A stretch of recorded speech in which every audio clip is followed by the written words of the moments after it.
Single father James Parker was failing at raising his 5 children alone. When he hired widow Grace Martinez as their nanny, he thought he was just getting help with childcare. He had no idea that Grace would bring her own 3 children into their lives and change everything forever. Before watching full story, comment below from where you watching. Also like and subscribe for more stories. James Parker stood in his kitchen at 6 a.m. surrounded by chaos.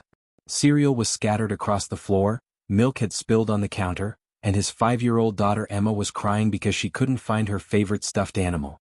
"Dad, I can't find my soccer cleats," shouted 12-year-old Michael from upstairs. "I need help with my math homework," called 10-year-old Sarah from the dining room. "The baby's diaper smells," announced 8-year-old Tommy, holding his nose. 2-year-old Lily was indeed crying in her high chair, her face red and tear-streaked. James felt like he was drowning.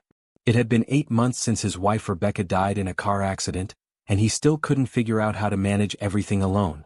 He was a successful architect, but being a single father to 5 children was the hardest job he'd ever had. "Okay, everyone calm down," James said, trying to keep his voice steady. "Michael, your cleats are by the back door. Sarah will work on homework tonight. Tommy, please get me a diaper." But as he reached for Lily, he knocked over his coffee mug, sending hot coffee across his white shirt. "Perfect," he muttered. This was his life now, constant chaos, never enough time, and the growing fear that he was failing his children. The babysitters he'd hired never lasted more than a week. The last one had quit after Tommy put a frog in her purse. The one before that left when Emma had a meltdown at the grocery store. James needed help. Real help. That's when he remembered Mrs. Wilson, his elderly neighbor, mentioning a woman who was looking for work. A widow with experience caring for children. "Her name is Grace," Mrs. Wilson had said. "Grace Martinez. She lost her husband last year. She's wonderful with kids, raised 3 of her own." James had been too proud to ask for help then. But now, standing in his messy kitchen with 5 children who needed him to be better than he was, pride seemed less important than survival. He called Mrs. Wilson during his lunch break. "Oh, James dear," Mrs. Wilson said. "Grace would be perfect for your family. She's 34, very kind, and she needs the work. Her husband left her with some debt, and she's been struggling. Can she start immediately? I'll call her right now." 2 hours later, James was sitting in his living room across from Grace Martinez. She was smaller than he'd expected, with kind brown eyes and gentle hands that she folded in her lap. She wore a simple blue dress and had an easy smile that made him feel calmer just looking at her. "Mrs. Wilson told me about your situation," Grace said softly. "I'm very sorry for your loss." James nodded, still finding it hard to talk about Rebecca. "Thank you. And I'm sorry about your husband." "Thank you." Grace's smile was sad but peaceful. "Mrs. Wilson says you have 5 children?" "Yes. Michael is 12, Sarah is 10, Tommy is 8, Emma is 5, and Lily just turned 2. James ran his hands through his hair. "I'm not going to lie to you, Mrs. Martinez. They're good kids, but it's been hard since their mother died. They're acting out, the house is always a mess, and I'm barely keeping up with work." Grace nodded understanding. Children grieve differently than adults. Sometimes they express their pain through behavior. "The last 3 babysitters quit. I can't blame them, my kids can be handful." "I'm not a babysitter, Mr. Parker," Grace said gently. "I'm a mother. I understand that children need structure, love, and patience. Especially children who are hurting." Something in her voice made James look at her more carefully. "You said you raised 3 children?" Grace's expression grew soft and sad. "My husband Miguel and I had 3 children. Our son Carlos is now 16, daughter Maria is 14, and little Anna is 11. They're staying with my sister while I look for steady work." "Where are they now?" "In Arizona. I had to send them there after Miguel died. I couldn't afford to keep our apartment, and my sister offered to help." Grace's voice wavered slightly. "I'm working to save enough money to bring them home." James felt a pang of understanding. Here was a woman who had lost her husband and been separated from her children, yet she was offering to care for his. "Mrs. Martinez? Please call me Grace. Grace, I need to be honest. My children are grieving and sometimes difficult. The work is hard, the hours are long, and I can't pay as much as I'd like." Grace met his eyes. "Mr. Parker, I've lost the love of my life and had to send my children away. I understand difficult. What I need is honest work so I can rebuild my family. What your children need is someone who understands loss and can help them heal. When can you start?" "Tomorrow morning if you'd like." James left for work the next morning with more hope than he'd felt in months. He'd explained to the children that Grace would be helping take care of them, and while they'd been skeptical, they'd agreed to give her a chance. When he came home that evening, he stopped in the doorway stunned. The house was clean but not sterile. Toys were put away but not hidden. The kitchen smelled like homemade cookies, and he could hear laughter coming from the living room. "Daddy." Emma ran to him, covered in flour but beaming. "Grace taught us how to make cookies. And she braided my hair." James looked at his daughter's neat braids and clean face. Emma had refused to let anyone but her mother fix her hair since the funeral. In the living room, he found Grace helping Sarah with homework while Lily played contentedly with blocks on the floor. Tommy was reading a book, actually reading, not being forced to, and Michael was setting the table. "How was your day?" Grace asked, looking up from Sarah's math worksheet. "Good. Great, actually." James couldn't hide his amazement. "How did you manage all this?" Grace smiled. "The children did most of the work. I just helped organize it." "She made the best cookies ever," Tommy announced. "And she didn't get mad when I spilled juice." "She told us stories about her kids," Sarah added. "They sound really cool." James noticed Grace's expression tighten slightly at the mention of her children, but she maintained her smile. "Dinner's ready whenever you are," Grace said. "I made spaghetti and meatballs. I hope that's okay." "You cooked?" James was amazed. The last babysitter had only fed the kids frozen dinners. "Cooking is one of my favorite things," Grace said. "It reminds me of home." During dinner, James watched Grace interact with his children. She listened when they talked, asked questions about their day, and gently corrected their table manners without making them feel bad. But he also noticed how she looked sometimes, a shadow of sadness crossing her face when she thought no one was looking. After the children were in bed, James found Grace in the kitchen cleaning up. "You don't have to do that," he said. "You've done enough for one day." "I don't mind. I like keeping busy." James picked up a dish towel and started drying plates. "Grace, can I ask you something?" "Of course." "How long since you've seen your children?" Grace's hands stilled in the soapy water. 3 months. I call them every Sunday, but it's not the same." "That must be incredibly hard." "It is." Grace's voice was quiet. "But they're safe and happy with my sister. That's what matters." "What happened to your husband, if you don't mind me asking?" Grace was quiet for a long moment. "Heart attack. He was only 36. We didn't have life insurance and the medical bills." She shrugged. "I lost the house, couldn't afford rent, and my sister offered to take the kids while I got back on my feet." James felt a wave of sympathy. "I'm sorry. Miguel was a good man. A wonderful father. He would have loved your children. Rebecca would have liked you too," James said quietly.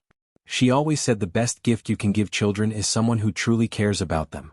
They finished cleaning in comfortable silence. Grace had become part of the family.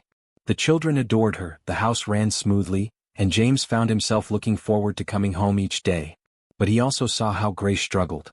She never complained, but he noticed her counting coins for groceries, mending clothes instead of buying new ones, and how her face lit up when she talked to her children on Sundays, only to fall when she had to hang up. One evening, James was working late in his home office when he heard crying. He found Grace in the kitchen, holding her phone and weeping quietly. "Grace? What's wrong?" She looked up, embarrassed. "I'm sorry. I didn't mean to disturb you."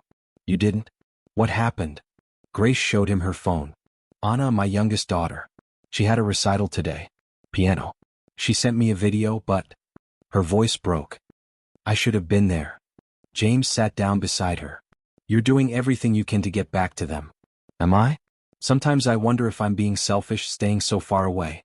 Maybe I should just move to Arizona permanently." "Is that what you want?" "I want my children back," Grace said firmly. "But I don't know how much longer I can save enough money. Everything is so expensive, and I'm sending what I can to my sister for their expenses." James had been thinking about this conversation for weeks. Grace was amazing with his children, but he could see she was sacrificing her own happiness for their family. "Grace, what if I could help you bring your children here?" She looked at him in surprise. "What do you mean?" "I mean, what if we found a way for you to have your children with you while you work for us?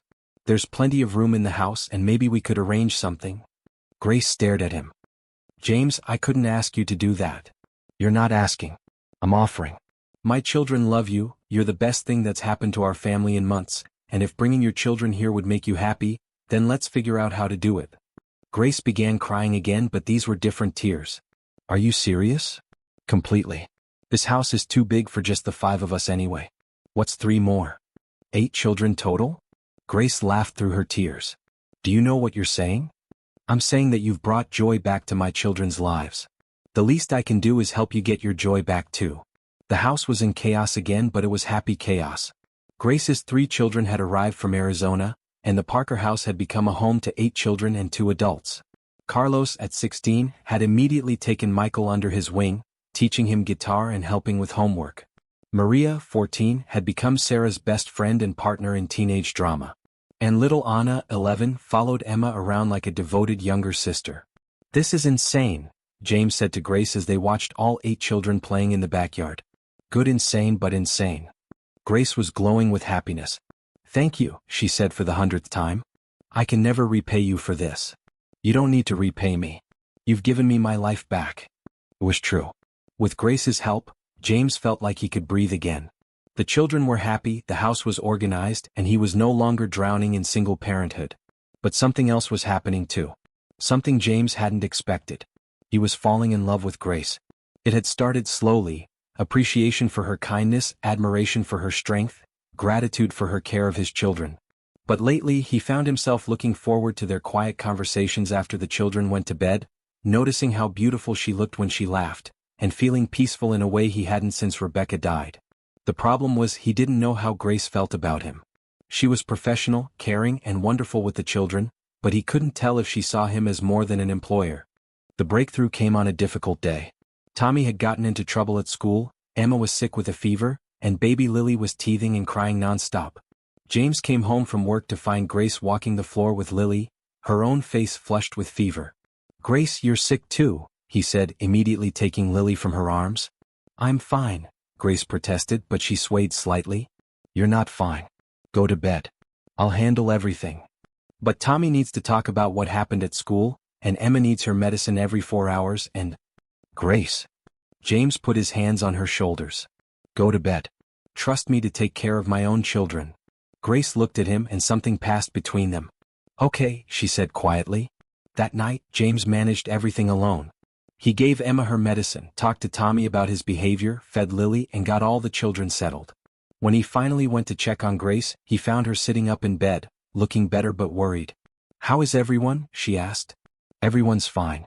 Emma's fever broke, Tommy apologized and understands why fighting is wrong, and Lily finally stopped crying." Grace smiled. "You don't need me as much as you think you do." James sat on the edge of her bed. "That's where you're wrong." "What do you mean?" James took a deep breath. "Grace, these past months with you and your children here, this feels like a family. A real family." Grace's eyes widened. "James? I know this is complicated. I know you work for me and we both lost our spouses and there are 8 children to consider. But I need you to know that I love you." Grace stared at him. "You love me?" "I love you. I love your children. I love the way you've brought life back to this house. I love how you sing while you cook, how you never lose your patience with the kids, how you make everything better just by being here." Tears filled Grace's eyes. "I love you too," she whispered. "You do. I've been in love with you for months. But I was afraid you only saw me as the nanny, afraid of what would happen to my children if things didn't work out, afraid of betraying Miguel's memory." James took her hand. "Miguel would want you to be happy. Rebecca would want me to be happy. And our children would want us to be a real family." Grace smiled through her tears. 8 children, James. Are you sure you're ready for that? Are you kidding? 8 children, 2 adults, and whatever chaos comes with it. I've never been more sure of anything in my life. The wedding was held in their backyard, surrounded by family and friends. Grace wore a simple white dress, and James couldn't stop smiling as he watched their 8 children walking down the aisle as the wedding party. Emma scattered flower petals, Anna and Maria were bridesmaids, Tommy and Carlos were groomsmen, Michael carried the rings, Sarah read a poem she'd written, and baby Lily, now 3, toddled between them all, charming everyone. "Do you, James Parker, take Grace Martinez to be your wife, to love and cherish in sickness and health, for richer or poorer, for better or worse?" "I do," James said, looking into Grace's eyes. "Do you, Grace Martinez, take James Parker to be your husband, to love and cherish in sickness and health, for richer or poorer, for better or worse?" "I do," Grace said, her voice strong and clear. "You may kiss the bride." As James kissed his new wife, their 8 children cheered and applauded. Mrs. Wilson, sitting in the front row, wiped tears from her eyes.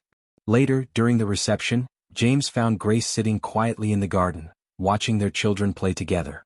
"Having second thoughts?" he asked, sitting beside her. Grace laughed. "About marrying a man with 5 children and taking on 3 more? Never." "Good, because it's too late now." They sat in comfortable silence, watching their family. Carlos was teaching Michael and Tommy how to dance. Maria and Sarah were giggling over some teenage secret. Emma and Anna were chasing Lily around the yard, all 3 of them laughing hysterically. "Can I tell you something?" Grace said. "Anything." "When Miguel died, I thought my life was over. I thought I'd never be happy again, never feel complete, never have a real family again." James took her hand. "And now? Now I realize that sometimes life gives you a second chance at happiness. Sometimes it comes in the form of a widowed father who needs help with his children. Sometimes it comes in the most unexpected way. You saved us, Grace. All of us. We saved each other." That night, as they tucked their 8 children into bed, their children now, all of them, James marveled at how his life had changed. A year and a half ago, he'd been a desperate single father, barely keeping his head above water. He'd hired Grace to take care of his children, never imagining she would take care of his heart too. "Daddy James?" Anna called from her bed. She'd started calling him Daddy James to distinguish him from her father's memory, which they all honored. "Yes, sweetheart. Are you happy?" James looked around the room at all 8 children. His biological children and his stepchildren, who were now simply his children. He looked at Grace, his wife, who was reading a bedtime story to Emma and Lily. "I'm very happy, Anna. Are you?" "Yes. I like having so many brothers and sisters. And I like that Mama is happy again." "Me too, sweetheart. Me too." As James turned off the lights and closed the door, he thought about the day he'd first called Mrs. Wilson, desperate for help with his 5 children. He'd hired Grace to be a nanny. Instead, she'd become his wife, his partner, his love, and the mother his children needed. She'd brought her own children into their home, doubling their family size and multiplying their joy infinitely. 8 children, 2 adults, 1 house, and more love than James had ever imagined possible. Grace hadn't just changed his life forever. She'd given him a completely new life, one filled with the kind of love that comes from choosing to be a family, choosing to care for each other, choosing to build something beautiful together. And as he kissed his wife goodnight and listened to the peaceful sounds of their 8 children sleeping safely under their roof, James knew that hiring Grace Martinez was the best decision he'd ever made. She'd come to them as a widow looking for work. She'd become the heart of their home and the love of his life. Some people were meant to change your life forever. Grace was one of them.